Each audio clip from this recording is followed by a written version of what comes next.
Estamos em 1898 e você está participando de escavações em Saqqara. Esse lugar não muito distante do Cairo está repleto de tumbas e pirâmides antigas.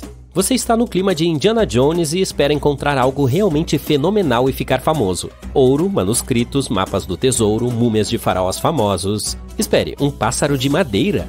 Você está realmente desapontado, pois mais parece um brinquedo comum. Um brinquedo antigo, mas ainda assim... Mal sabia você que, anos depois, alguém diria que seu pássaro era, na verdade, um antigo monoplano. O artefato, apelidado de Pássaro de Saqqara, é feito de madeira de figueira do faraó. O pássaro tem uma envergadura de apenas 18 centímetros e pesa cerca de 40 gramas. Um souvenir original perfeito do Egito, eu diria. Ele tem mais de 2.000 anos e parece bem simples, sem nenhum entalhe de penas ou outros ornamentos intrincados. No entanto, tem um bico e olhos, o que faz com que nosso achado se pareça com um falcão, o emblema da divindade Horus. Sua cauda é bastante incomum, pois é quadrada, estranhamente ereta e parece que a parte afundada dela era o lugar de uma peça que agora está faltando. Os seres humanos adoram resolver um bom mistério, por isso houve várias tentativas de explicar o uso do passarinho. A primeira, muito simples, é que se tratava de um objeto cerimonial. A segunda ideia é que se tratava de um brinquedo para uma criança de uma família abastada. Poderia ter sido uma espécie de bumerangue, que era um conceito popular no Egito Antigo. Depois houve uma teoria de que o pássaro havia sido usado como um catavento. Mas essa teoria foi desmentida, pois a figura não tem nenhum furo ou marca, exceto o que foi feita no Museu do Cairo para fixar o artefato em exposição. Portanto, não havia como pendurá-la no passado. Quase um século depois que a ave foi encontrada, o egiptólogo Dr. Khalil Messihah propôs uma nova teoria de que poderia ter sido um modelo de um monoplano. Ele acreditava que a ave não tinha um plano de cauda horizontal. Por outro lado, suas asas estavam dispostas em um ângulo reto, semelhante aos dos aviões modernos. Ela poderia ter funcionado para gerar a sustentação aerodinâmica necessária para os voos. O Dr. Messihah também afirma que, naquela época, era comum colocar em tumbas modelos em miniatura de invenções tecnológicas. Então, será que os antigos egípcios realmente inventaram o avião em 200 a.C.? Isso faria com que os irmãos Wright, que são considerados os inventores da aviação, ficassem muito chateados. Eles fizeram um de seus primeiros voos somente em 1903. Só há uma maneira de saber com certeza, e é testando o modelo. Mas você sabe, o Museu Egípcio no Cairo dificilmente deixaria uma de suas estimadas peças voar como um brinquedo. É por isso que o designer de planadores Martin Gregory construiu um modelo semelhante, desta vez de madeira de balsa, e concluiu que mesmo com a falta do plano de cauda, o avião não voaria muito bem. Caso resolvido? Não é bem assim. Isso não pareceu convincente o suficiente para o History Channel. Então eles convidaram Simon Sanderson, um especialista em aerodinâmica, para construir outra réplica do pássaro. Ele o testou em condições climáticas semelhantes às do Egito e ficou impressionado com as habilidades do pequeno avião. Portanto, se de fato foi inventado o protótipo de um avião na época dos faraós, esse seria um bom exemplo de um Woopard, que é na verdade um artefato fora do lugar, um objeto que está muito à frente de seu tempo. Você está vagando por esta floresta há dias. Além de sede, a fome e o sono o assolam. Gritos assustadores de animais não deixam dormir à noite. Tudo ao seu redor é úmido e você sente um frio tremendo. Já sem esperanças, continua caminhando entre os arbustos. De repente nota um movimento pelo canto do olho. Ali, ó, atrás das árvores. O que é aquilo? Um urso? Uma pantera? 2 lobos? A última coisa que você quer é encontrar alguma dessas criaturas perigosas. Mas não, são os robôs de resgate que aparecem na TV.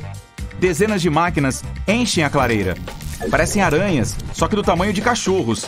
Esse formato os ajuda a subir em árvores e a alcançar os topos das montanhas. Seus corpos resistem a quedas de grandes alturas, a lutas com animais selvagens, ao fogo e à água. Essas aranhas mecânicas o encontraram graças a seus sensores de movimento e termovisores modernos. É assim que os robôs do futuro serão. E aqui estão alguns de hoje. Este é um travesseiro macio com uma cauda. Ele consegue se mover e a enrola quando você encosta nela. Qual é a nossa próxima meta? A colonização de Marte? Excelente! Estamos prontos. Só vou ali pegar o meu travesseiro. Qual a probabilidade de você querer comer um tomate enquanto está correndo? Cá entre nós, a chance é muito pequena. Mesmo assim, alguns designers japoneses desenvolveram um robô Tomatan. Ele foi feito para ser usado nas costas, como se fosse uma mochila. Durante a corrida, basta pressionar uma alavanca que o robô vai levar um tomate à sua boca. Seu único esforço será mordê-lo. Em meados do século XX, os químicos William Larson e Anthony Finelli tiveram a ideia de fazer um pneu sem câmara. Ele podia ser pintado de vermelho, amarelo ou verde e era semi-transparente. Os engenheiros colocaram 18 lâmpadas dentro dele. Os criadores tinham certeza de que as pessoas adorariam a ideia. Afinal, poderiam trocar a cor das rodas para que elas combinassem com as roupas que estivessem usando. Infelizmente, os pneus brilhantes nunca foram vendidos. Eram bonitos, mas nada práticos. Se você sempre leva seu smartphone quando vai tomar um banho, a invenção que vamos mostrar é a sua cara. Trata-se de uma caneta que fica presa ao seu nariz. Aí, dá para usá-la para mexer na tela quando os dedos estiverem molhados. O inventor dessa belezura tem certeza de que isso o fará mais produtivo. Já eu acho que seu celular continuará seco, mas você terá uma baita dor no pescoço depois. Que tal um aplicador de manteiga com formato de tubo de cola? Com essa invenção, passar manteiga no pão de manhã ficará muito mais fácil, mas é preciso tomar cuidado para não confundir o tubo de manteiga com o verdadeiro tubo de cola. O hidratante labial de bacon é uma variação dos tubos de manteiga. Esse produto já é vendido na internet. Imagine esfregar um pedaço de bacon frito nos lábios antes de sair. Não é muito a minha cara, mas o gosto deve ser diferente. Aqui está um tutorial sobre como fazer o transporte mais inusitado da história da humanidade. Passo 1. Coloque alguns trilhos sobre o chão. Passo 2. Ponha uma esteira sobre eles. Passo 3. Insira alguns cavalos para correr nessa esteira. Esse é um meio de transporte de verdade, que foi construído em 1850 e chamado de impulsoria. Por incrível que pareça, funcionava. A locomotiva se movimentava a uma velocidade de 10 km por hora e puxava 20 vagões. Mas os trens movidos a vapor eram mais convenientes. Em 1901, um grupo de mergulhadores recuperou o mecanismo de Anticítera de um naufrágio perto da ilha grega de Anticítera. Ele foi apelidado de o primeiro computador analógico do mundo e atualmente é datado de cerca de 100 a.C.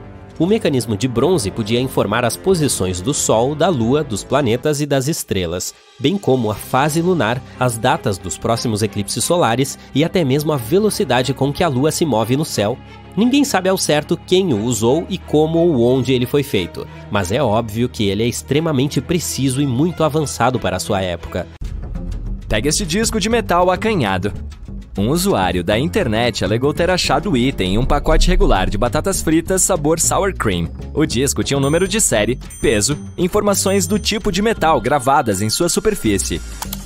Infelizmente, não é uma moeda antiga e nem um prêmio em caixa. É o resultado de embalagem defeituosa. Os fabricantes colocam objetos de teste de metal em alguns dos pacotes para testar se o detector de raio-x funciona corretamente. Assim evitam qualquer sujeira magnética nas embalagens, como lascas ou pequenos detalhes das máquinas. Idealmente, o sistema de raios-x deve detectar todos os pacotes com objetos de metal e separá-los, mas aparentemente, às vezes, há exceções. Portanto, se você encontrar algo assim em suas batatas fritas, faz sentido entrar em contato com o fabricante para ajudá-lo a evitar perigos para outras pessoas. Ele terá que fazer uma investigação interna e consertar os detectores de metais e o fluxo de documentos. Mas a pergunta mais importante é: comer ou não comer? Bem, as batatas fritas podem ser comestíveis, mas lembre-se de que o disco não estava totalmente higienizado quando caiu na esteira. Mas não se preocupe, geralmente os fabricantes enviam algumas caixas de seus produtos e alguns certificados de dinheiro como um pedido de desculpas. E já que estamos falando de embalagens misteriosas, você sabia por que os produtores de calçados costumam colocar essas pequenas etiquetas em suas caixas? Em alguns casos, indicam apenas amostras dos materiais utilizados na fabricação. Já em outros, parecem lembrancinhas multiuso, que podem ser aproveitadas como enfeite para laços ou chaveiro, pois possuem uma brecha especial na parte superior, ou uma pequena corrente.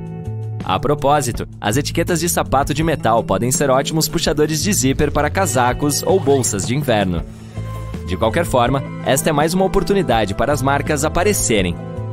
Portanto, se encontrar uma etiqueta dessas em sua caixa de sapatos novinhos em folha, não se apresse em jogá-la no lixo. Talvez um dia você consiga leiloá-lo como uma peça vintage rara. Um dedal regular ajuda a proteger o polegar durante a costura. Ele parece bastante compacto e conveniente. Mas essa peça é épica. É um dedal medieval para cavaleiros? Uma ferramenta de carpintaria? Ou um acessório de Halloween?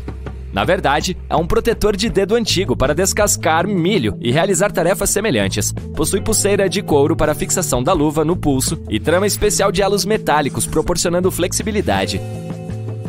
Também foi utilizada como luva de ostra ou para açougueiro, para proteger os usuários de objetos pontiagudos. Este design particular foi patenteado no início do século XX nos Estados Unidos. Imagine caminhar na floresta e se deparar com essa cena. Alguém untou uma lata de plástico azul com graxa, prendeu um saco e o pendurou em uma árvore. O que isso significaria? É uma engenhoca de armadilha de AI para moscas de cervos. Estudos revelaram que elas são mais atraídas por coisas azuis, o que explica a cor da armadilha.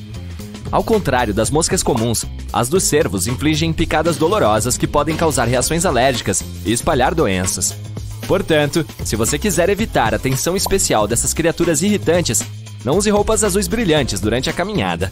Quanto ao saco de lixo no fundo, provavelmente foi deixado de propósito para jogar fora a lata depois que a armadilha expirar.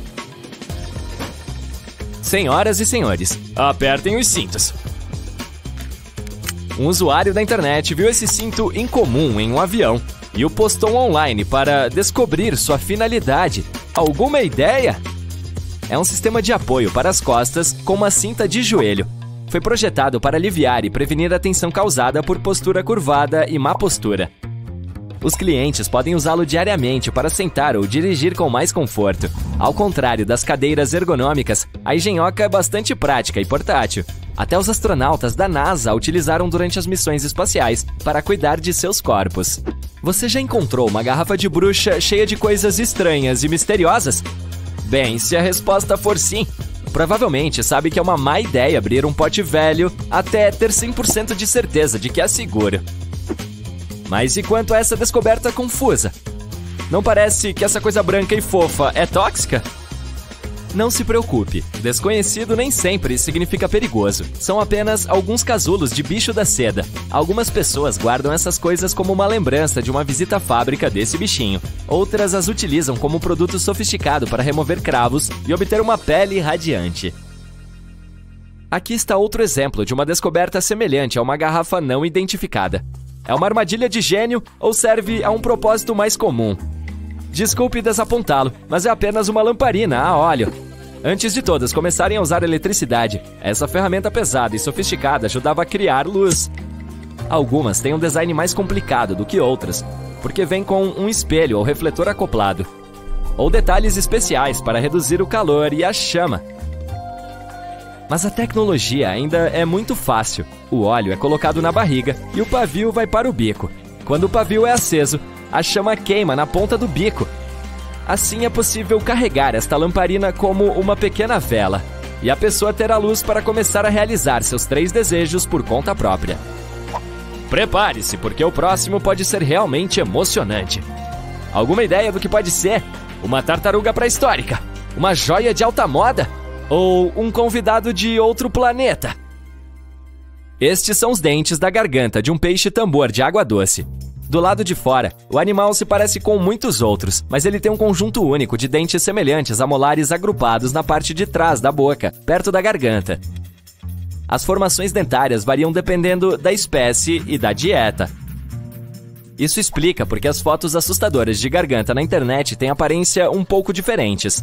Um piano bar a 10 mil metros. Você não vai acreditar que está em um avião. Esse poderia ter sido o slogan da American Airlines. A empresa retirou 50 assentos de cada Boeing 747 e usou o espaço para criar um lounge para os passageiros com poltronas, mesas de bar e até um piano elétrico Wurlitzer. Os viajantes podiam cantar suas canções favoritas ao piano durante longos voos pelo país. Luxo na econômica. No início da década de 1980, a Continental Airlines instalou os chamados pubs polinésios em alguns de seus jatos DC-10. Era um pequeno bar com lanches e bebidas, mesas redondas e cadeiras giratórias.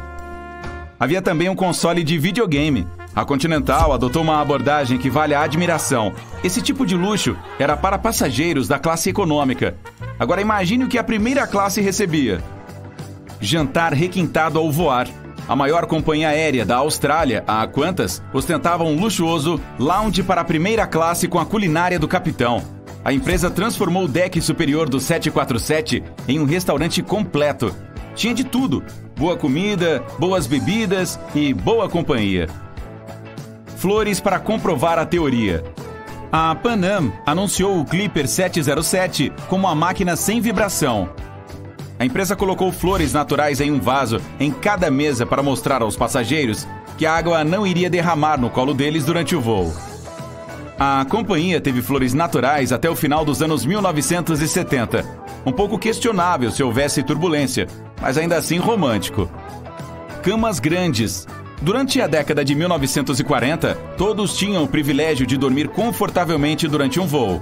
No Boeing Stratocruiser, os assentos eram espaçosos e podiam ser transformados em uma cama completa. A aeronave tinha até vestiários espaçosos, onde os passageiros podiam colocar seus pijamas ou uma roupa diferente. Ah, como os tempos mudaram. Cores malucas. Até meados dos anos 60, os aviões eram pintados com cores claras, ou nem mesmo pintados. O único ponto brilhante, geralmente, era uma faixa colorida ao longo da fuselagem. Mas não a companhia americana Braniff International. Ela contratou o famoso arquiteto e designer de interiores Alexander Girard para deixar suas aeronaves mais brilhantes. Ele usou uma paleta vibrante que incluía tons como roxo metálico e amarelo-limão. Mas por que essas pinturas bizarras quando você pode fazer aviões malucos, como o barril voador, oficialmente chamado de Stipa Caproni? Foi um dos aviões mais engraçados da história da aviação. O engenheiro italiano Luigi Stipa o projetou para ter a hélice dentro da fuselagem volumosa em forma de barril. O avião de aparência bizarra provou ser silencioso e estável durante o voo. A única desvantagem era a velocidade. Não conseguia ir muito mais rápido do que 130 km por hora por causa da resistência. Isso não era muito mesmo para os anos 30. Super barco-avião de 9 asas. Bem, do que mais você pode chamá-lo? Oficialmente era o Caproni CA-60. Sim, o mesmo fabricante de aeronaves que construiu o design estranho de barril do Luigi Stipa. Se você está se perguntando se essa coisa poderia realmente voar, a resposta é não exatamente. Até fez um breve voo inaugural, mas não teve sucesso na segunda tentativa.